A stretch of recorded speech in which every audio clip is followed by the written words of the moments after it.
All righty. Recording in progress. Recording in progress. All righty. What's up, everyone? Edgar Garavito here, founder of Scholarinetics 360 and co-host of the Healthcare Education Transformation Podcast. I have a very special guest and a great friend of mine with us today, Dr. Janet Kneiss. She has been an incredible and dedicated PT educator for coming on 14, 15 some years. She's currently an assistant professor at the College of St. Mary's DPT program, and she teaches anatomy, neuroanatomy, and biomechanics. What's really cool is she also has a lot of experience teaching not only PT programs, but also OT programs, PA programs, and ND programs. She really does bring a wealth and a tremendous wealth of knowledge to her students in regards of understanding the diversity that students need when it comes to learning. So welcome, Janet. How are you doing? Great. And thanks for having me on the show. Oh, heck yeah. I've been waiting for this for a while. All right. So the first thing I'm going to ask is because I think that, the listeners need to know this. How the Yeah. heck does a PT become an anatomist? And I ask this because as PTs, we're in theory anatomy professionals. We know anatomy like the back of our hand, for lack of a better example. But you're an anatomist, right? Like that's not something that we hear often in our profession. Well, I'm going to tell you like this. I'm an anatomist by trade, but not by title, right? So my PhD was in Potato, potato, biomechanics. potato, potato. Come on. So my PhD was in biomechanics. And when I was working on my PhD with my mentor, he was the anatomy teacher at Ithaca College. And so that's not where I got my PhD anyway, but neither here nor there. So he was my mentor and he taught me a little bit about anatomy dissection and teaching anatomy. And then I kind of went from there. I finished my PhD in biomechanics, but I was always so interested in anatomy. So I didn't get an official PhD in anatomy, but I learned from a lot of great anatomists in the Boston area, both PTs and MDs that have been doing this for a long period of time. So I got to see and do all kinds of really cool dissections. And from that, I've just kind of carried it forward. So kind of on the job training for me. Hey, there's nothing better than that. So here's the deal. Reason why I wanted to have you today is because, what has it been like 4 years ago when we started working together, I was ordering equipment for the PT program, right? Yeah, you laugh because I know this was funny. And I was literally having these back and forth conversations with Germany. And it took me a long time to get this contact. I'm talking weeks, right? Because I was wanting to order Von Hagen's plastinated body parts for our program for teaching and learning Right. purposes. And I kept emailing him like, Janet, like, what do you need? What do you want? Do you like this model? Do you like whatever? Can you connect with this person? Can you connect with the salesman or salesperson, whomever it was? And you sort of kind of like, just ignored me for a minute. Eventually I got it out of you and You did. right. Like, perhaps a conversation, deeper conversation for a different time, but you really opened my eyes into the ethical considerations that come with acquiring those body parts and even donated bodies and things like that. So, um, Yep. you know, you're still though, as an anatomy professor, you're a proponent for using dissections and prosections in your teaching, correct? Yes. Yep. Okay. So with that, like, do you feel like in terms of the public understanding of body donation for science and educational purposes, do you think there's a gap in that understanding and how those bodies are acquired and what they are used for? You know where I think there's a gap? It's not the understanding so much today, but it's the history that there's a gap in. And so that anatomical dissection has been going on since, oh gosh, ancient Greek, like 300 BC. And there was always this conflict between the anatomists and the religious leaders. And so for a lot of reasons, it got banned in all different areas of Europe, eventually in America, but it kind of got a bad rap. And that's really because where it started was people were robbing graves. People were literally robbing graves so that they could get anatomical knowledge. And what many of the countries did was they said, okay, we don't want you robbing graves, but you can use bodies of the poor. You can use bodies of the people in prison, the prisoners. We're going to execute prisoners and then we'll give you the bodies. And they didn't see anything wrong with it then, but clearly this is the history. This is where it started. That is wild. Now, on an aside, right? There are so many things that have Right. changed in the last 10 years in the world, and even comedy, right? Things that we look at today, we're like, how did Yeah. I laugh at that 10 years ago? So in the moment, we also have to appreciate that in that moment they saw nothing wrong with it because there were no like ethical, I don't know, considerations or ethics behind that. No, they just didn't think nothing Right. wrong of it. Now we look back at comedy from like 2005 and we're like, wow, that is bad. So same thing for Right. this, right? But of course, it's a completely different context. So, Yeah. like, how how do you navigate these ethical boundaries when you use donor bodies in anatomy, given this historical context? Yeah. You know, every anatomy educator does things differently, but for me, because of the multitude of people that I've worked with, especially people that are studying some of the origins of anatomy dissection through uh, um, Nazi Germany, they've really taught me a lot. And, I never used to think about where did the bodies come from, but that's really the question. Where do the bodies come from? And not just the bodies that are in the lab, but what about the pictures? Where did we get those pictures? Because if you think about where a lot of the knowledge came from,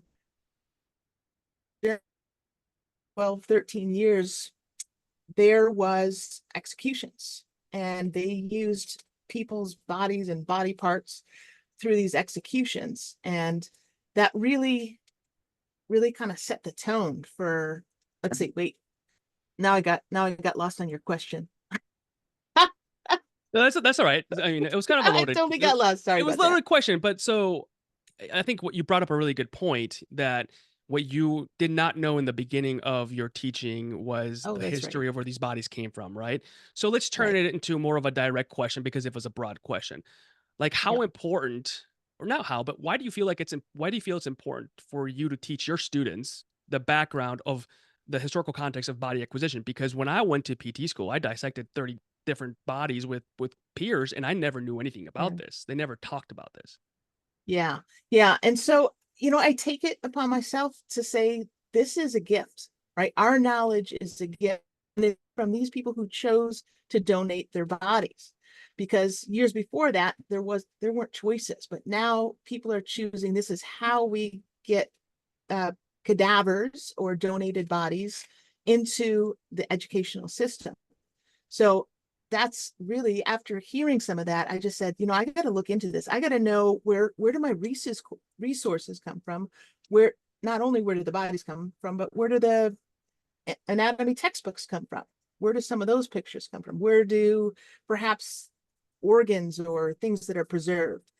I feel it's so important. And to the point that after the anatomy class, and this is not just me, this is the majority of anatomy classes, we have some sort of service where we acknowledge the people's lives and acknowledge the fact that we have a gift from these individuals and we are thankful. So that becomes an important part of it as well. All right. So I'm going to circle back to that, but you just kind of slapped me in the face again here for a second. We're talking about human bodies, something tangible, a human life, right? But Yep. then you just also noted textbooks and pictures in textbooks. Are you telling us that you don't even have to name names or whatever? 'Cause I don't know if you want to or you can, but some of the pictures in some textbooks were acquired illegally and unethically? I would say they were acquired unethically. It wasn't illegal back then, which is crazy. It Thank you wasn't for clarifying illegal. that. Yeah, thanks for clarifying Yeah, that. yeah, wasn't illegal back then, but there's always an ethical aspect to anatomy. And so one example, in Nazi Germany, when they're looking at increasing their education through anatomy to their medical or future medical doctors, they had used a term called the future dead. So they literally would pick people out in the concentration camps, cited for here's where you're going to go to this lab after you die. So they didn't have a choice, but that's that's where some of the history comes from. That is wild. Again, I've these are things that I've never heard of until I met you, which I Mm-hmm. value tremendously now. But I've flipped through so many netters, not saying netter acquired things unethically, but so many Yep. different websites. And I honestly never gave it second thought. I'm like, that's a cool resource. This is great. It's helping me learn. and I never gave Yeah, it second thought. And even to the point where I appreciated the dissection so much that for the longest time, and probably still today, I considered, hey, when my time is up, I'll donate my body to science because I learned and I appreciated it so much that I want somebody else to right, learn from it as well. But right. given that, I mean, I don't know if have an answer for this or not. I mean, do you think or feel or know that when individuals donate their bodies, that their living relatives have a good understanding of how their bodies are handled, stored, dissected, and celebrated? I think they do now. I don't think they did even 20 years ago, but there's a special effort taken to both the individual has to sign off on it before they pass away, and then the family has to sign off on it as well. But it is at this point the individuals say that is held over anything else. So if they say, you know what, no, I don't want my body donated, the family couldn't or shouldn't go ahead and donate that body. It's crazy, yeah. And so, it's kind of one of those things where I think it's up to instructors like you, once you receive those bodies, to make sure that your teaching environment remains ethical, remains respectful, and that, Yeah. for lack of better example, that the body chunks that are cut off and dissected stay with the body and are respected equally, right? Right, exactly. And so I don't want to know any names here. I'm just asking a generalized question, but the College of St. Mary is not the first institution that you've taught at as an anatomy lead or anatomist, correct? Right, right. I've taught at probably three or four other institutions. Okay. Based on the institutions that you've taught and based on your knowledge of other institutions, I mean, do you feel like there are, excuse me, any ethical disparities in how institutions value and handle donor bodies? I think the institution itself has values the bodies, but there are still things going on. In fact, I read about something in New England that happened, what, a year and a half ago, where there was a lab manager that was selling body parts to these curiosity shops. So that it's still happening today. And I think, you know, I don't know whose fault that is, but there's somewhere where people feel like, I need to make some money off of this. Right? Maybe like, backed up against the wall.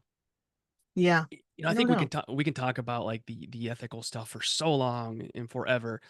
But I want to ask you just this question in general because it is important based on our conversation. And I mean, we are, Yeah. healthcare education transformation podcast here. I mean, why do you feel that it's important to learn from not live, I shouldn't say live, but like from dissected bodies, donated bodies, as opposed to, textbooks, for example? Yeah. So that's a really good question. And I so it's a preference, right? I think it's a preference, but here's why I choose to use donated bodies. I feel that students need a connection and some sort of soul connection to their learning. And when they realize they're in front of someone who gifted them their body, it kind of changes the scenario. They are have to say that they're more grateful, but in a way, there's just this silence in the beginning where students really realize that they have this gift, and then as time goes on they kind of get used to it, and then at the end we kind of bring it back when we have the ceremony. So can you learn off of computer software? Yes, but it's still, to me as a teacher and an educator, it's still not the same. The ability for the students to lift up different muscles and see 3D and see how things are really tight together or really far apart, or I didn't realize that was that long in length or that small, and all of these, right? You and I talk about this all the time because it's like active learning. So to me it's the ultimate active learning for anatomy students. Yeah, absolutely. And I can speak from my experience that I would go back to Cadaver Lab any single day of my life. It was 100% the best experience ever. And I was fortunate that in the institution that I studied at, we had open lab, and I think it was like until 10 p.m. And I was on campus, so we could literally just swipe in and go in there and go into the Cadaver Lab, which I thought was Yeah. great. Tell me a little bit about the sort of the ending of cadaver lab in your semester in the ceremony? Like, what does that look like? Like, and how do students receive it? And does Yeah. yeah, I want to know about that because I think it's very touching. Yeah. So I've been to a couple of different ones. And so here at the College of St. Mary, we use two donors, so two cadavers. It's rather small, and our PT students who've been working and learning from these cadavers come up with some sort of, it might be a prayer, it might be a moment of silence. It doesn't usually last very long, 10-15 minutes, but it's very, I get so many emails from students. It's just very important to them. I'm so glad that you did that. Um, Other places I've taught it much larger. I've taught places where there's 150 students, and so they were about 4 students per cadaver. So you do the math. It's Friday, so I can't do the math right now, but Neither can I. We'll let the listeners do the math here. but they're ceremonies where they invite even the families of the donors that come, Oh, that's and great. this is really cool. And the students speak, and they have like a little luncheon. So it can be anything as long as it's something, at least in my mind. And I mean, I love that. And you just tapped into the teaching and learning processes and neurodiversity and theories when you talked about active learning. Yeah. And I mean, I completely agree with you that being able to see things, the origin, the attachment, what goes under and over and how it moves, and our pulley systems and bones and joints in Yeah. 3D in person is the ultimate active learning experience. And it really does, I think it's probably the gold standard in general. Hmm. Hmm. Do most programs use cadavers? I mean, do you have a number in average like that you feel comfortable I don't saying? I don't know what the average is today, but I would venture to guess it's like 50-50. But I can tell you, students, I've been on a couple of different admissions committees, when they call up, they want to know if there's a cadaver No dissection. way.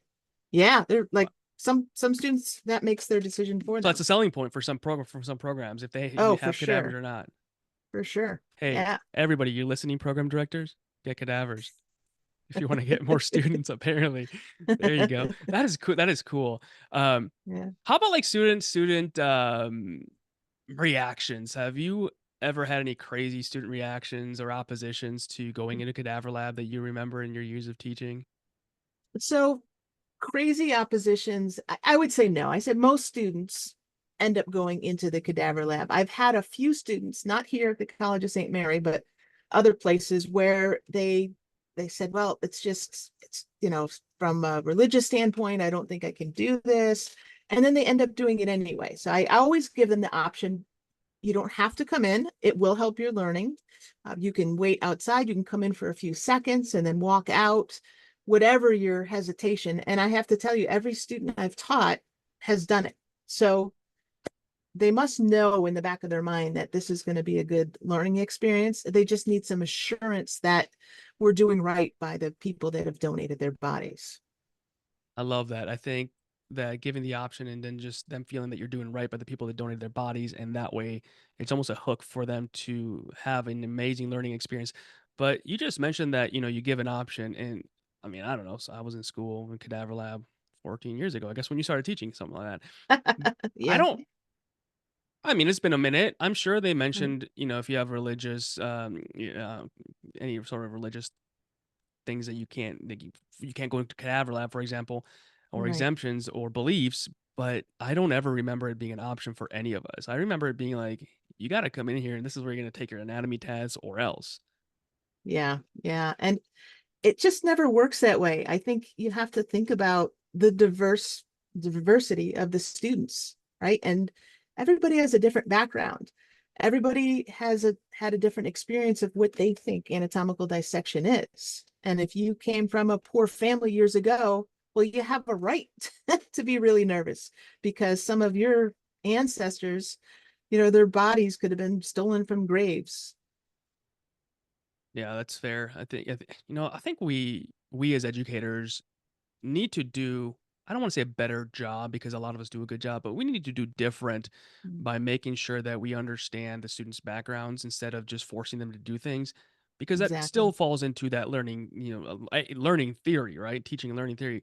But Yeah. oftentimes when we have just high volume of students, it's just really difficult to make accommodations. Yeah. What other cool, great things that you're excited or Mhm. proud of, uh, teaching tools or strategies for anatomy do you encompass in the entire learning experience? You know, you're using cadavers. We already know that, obviously, but what else do you do? Yeah. Yeah. So a lot of what I do now is prosection. So the students themselves no longer do the dissection. And the reason for that is that it takes up so much time, and they're spending more time learning how to dissect than learning for the purposes of learning anatomy. So now what we do, and many medical schools do this as well, is we do offer prosections. So us as the anatomists and anatomy educators go in, we do the dissection, but we leave things in a way that students can explore and learn. And so they can look at muscles that are superficial, look at muscles that are deep, look at nerves. And that, I think, really makes it such a great learning experience. But can't be the only experience. So things that I've done that I think are cool, I use 3D pens. So I use 3D pens with these little mini skeletons. And what's cool about that is, let's see, you can picture a 3D pen is almost like a glue gun, right? But with color. And you can glue from the insertion to the origin and back and forth and make muscle fibers and see layers. So I include that. I also include a lot of active learning. So every single unit in my anatomy class has cases, and it's through the cases, not just we're not just learning the parts, we have to learn how they fit together. So there's a case for every single module within my anatomy class. And then, a lot of things like you use, things like pole everywhere, or different types of, readiness activities before they get to class. And then the normal assessments. You, Oh yeah, one more thing. I forgot the the program that I use, and there's a bunch of them, is Visible Body, and this is animated 3D software that has gotten so good over the years, that students can actually take a human, look at different parts, and they can cut back layers, they can zoom in, zoom out.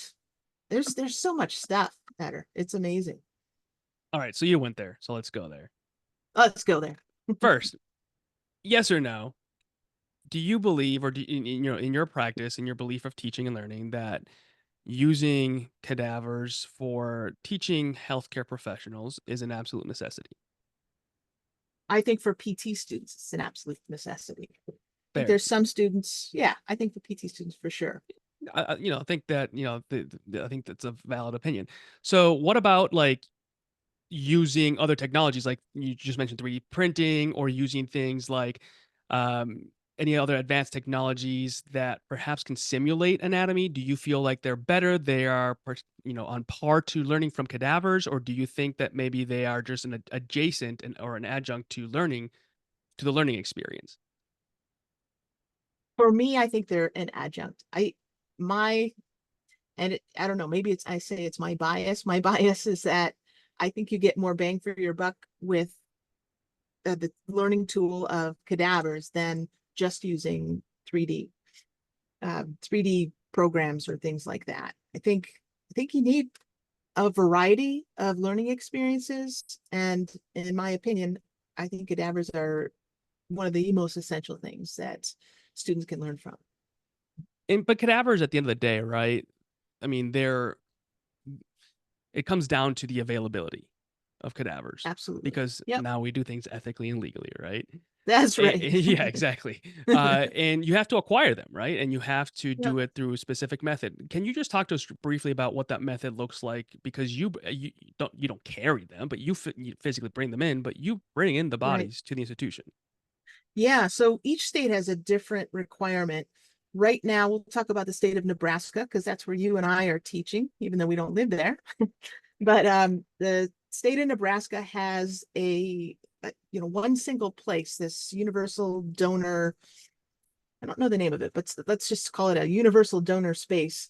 And that's where each college acquires their donors from. So they say, this is the class I want to use it for, and they charge a certain amount of money. And that's how we get our donors in Nebraska. Other states, it's privatized. In other states, like I used to teach in Boston, and each school had their own donor um, donor program where they would, it actually was a director of the donor labs, and people would donate directly to the university. So there's a mix. Some it's statewide, some of it's to the individual universities. Gotcha. Yeah, it's an interesting process that again I've never thought about. I as a student, and even now, as a faculty member, when I go and help you, I just show up in their bodies there. I never really have once ever thought about Right. how do they get here and how do they leave.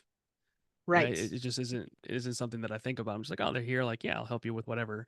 In those concepts, yeah, it's just there's things we don't think about. Yeah. But I think it's also important to know that because it also highlights the effort that you as an educator place to be able to provide your students with the best learning experience. And I think that's Mhm. just something that is brilliant. It's something that you should be proud of, and your students should know that it's something that you literally put so much effort into so that they can learn and become the best clinicians they can become, right? Yeah. What about things like virtual reality? Because virtual reality is getting wild these days, right? Like the what is it? Yeah. Facebook stuff and PlayStation things and all this stuff, and now we have Right. robotic surgeries of all different kinds. I mean, are you sort of in an inner knowledge circle where you can where you kind of follow that progression of technology where you might see that this is maybe the direction we're going because bodies like I've just mentioned, right? There's got to be enough, otherwise there are no resources. Right. Right. And it is. It's leveled out, but it is going in that direction. I think at one point there were a majority of the programs really looking into virtual reality and 3D anatomy and have jumped ship. And now people are recognizing, there's still this really great value in having the donor right in front of you so that you can take a look at the reality of it, not just the perfect picture that shows up on your screen, but the reality. Everybody's just a little bit different. So I think, in my opinion, it highlights diversity because you get to see different body types, different types of people. And I love that. And I think the students, they may not know this, but I know that they're getting to see more than just here's an anatomical part. They can see that people are different. Yeah, I think that's beautiful. Part of one of the many, and we'll get there in just a second, but one of the many flaws in healthcare education, specifically PT, is that for the most part, our students are practicing on healthy individuals, right? So when we try to Yeah. describe like a max assist transfer or this special test, well, everything is mostly normal, knock on wood. Yeah. Yeah. So I love that because when they're practicing, for example, transfers, and it's hard for them to emulate a dependent transfer, but Right. you right, so they don't have that diversity there until they get to their clinical rotation. They're like, oh, this is what a dependent transfer feels like, even though this person's like 5'0" and 120 pounds. Yeah, they're still heavy, right? So Yeah. you have the ability to still um, focus on diversity in the bodies, of different body types. I know you've brought me into Cadaver Lab. And you're like, look at this cool thing. Some come with pacemakers or knee replacements, and so you're also able Right. to show those things out. What are some other cool things that you've been able to teach in Cadaver Lab? I'm assuming, correct me if I'm wrong, that when you acquire the bodies, the bodies don't say like they've had a knee replacement or something, right? That's something you discover through dissection. Yeah, sometimes they do, sometimes they don't. But usually what we get is general occupation, general cause of death, which usually is something like multi-organ failure, right? And then sometimes they'll give you a little bit of history. But a lot of times I just look for scars on individuals of where I think they will be. And I'm like, I wonder if that's a hip replacement. And sometimes I'm surprised. Sometimes there isn't, and there was something else that they had done, but it's kind of fun to for me to learn that way and me to learn while the students are learning, which is different. I was gonna say for you, Janet, it's kind of fun for you. It's kind of fun for me, yeah, To right. dissect. No, I love dissections. Do you think that it's important, or do you share the cause of death with your students?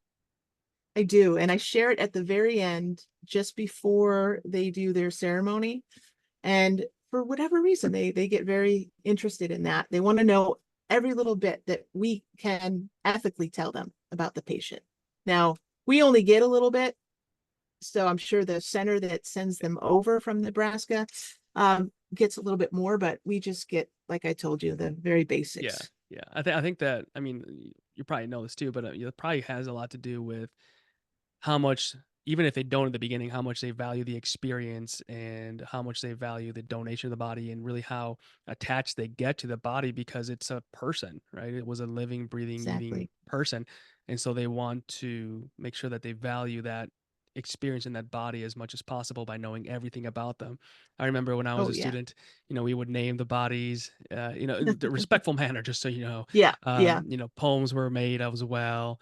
And so it was always a great experience. And I went to a larger program, and we shared dissection lab with a lot of bodies. There were like 50 bodies in there with, I think it was PA, Yeah. and there was never one disrespectful experience, and I loved everything about it.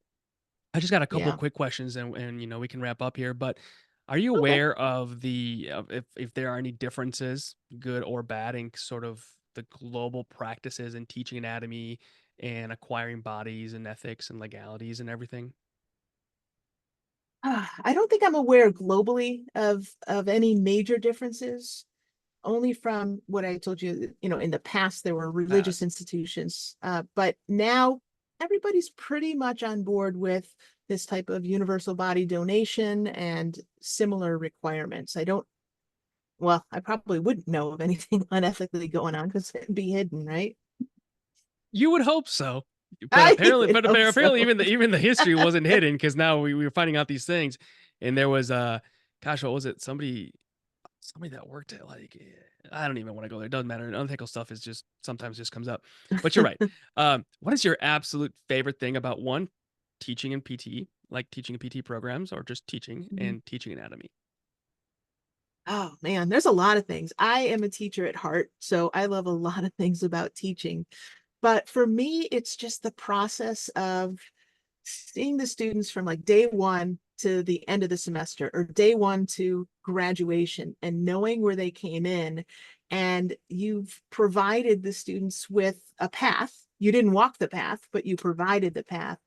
And it's, I don't know, it's just amazing to see. It's like a metamorphosis, right? From student to clinician. And it all starts with anatomy. So to me, I just love to see those light bulb moments go off. And I love to see how interested that they are in something that to me, I'm like, oh, I've been doing this for a number of years. But to the student, like, wow, that knee replacement is really interesting. So favorite thing about teaching PT students is just their motivation. They're very motivated. I mean, we have great students, we have diverse students, we have all kinds of backgrounds coming into our program. And I think that in itself adds value to any classroom. Yeah, I agree, and I think I'm going to say this word, and I believe that it's true, but finally, we're starting to pay more attention to those very important details, right? So I love that. Right. So Janet, tell us, if you were to change one thing about healthcare education, what would it be?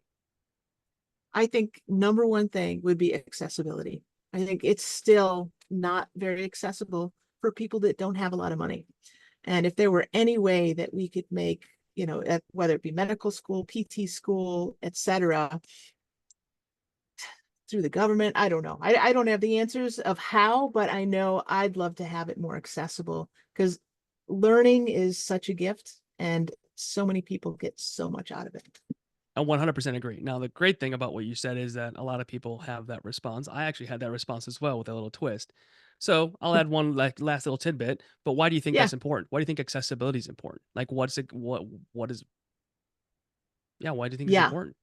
because we can't learn if we're all the same, right? If we're all exactly the same, like robots going in doing one thing, there's no opportunity to learn more or to learn deeper. And so I think this allows the learning deeper to happen. Yeah, I agree. And then we eventually get a little bit more diversity in these professions as well, um, Hmm. of all different types. I Even love it. body types, even diversity of body types, Yes, body right. habitus. Yeah. Exactly. Like, I mean, I'll be the first to admit when I was a teenager that had probably very few morals at that time, right? You judge that personal trainer who's larger, but they might be the best personal trainer out there. So I love that Right. comment.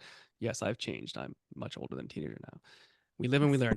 Well, Janet, you're amazing. I love hanging out with you. I love talking with you. We could Me talk for too. hours. And so I am so blessed to be able to work with you, to have met you, Uh, and Thank you. I think that not only do you love teaching, you've taught me so much, and every single day you teach me a lot, whether it's anatomy or just life stuff. So I appreciate you coming on here, taking time out of your day to chat with us. And yeah, thank you for being here.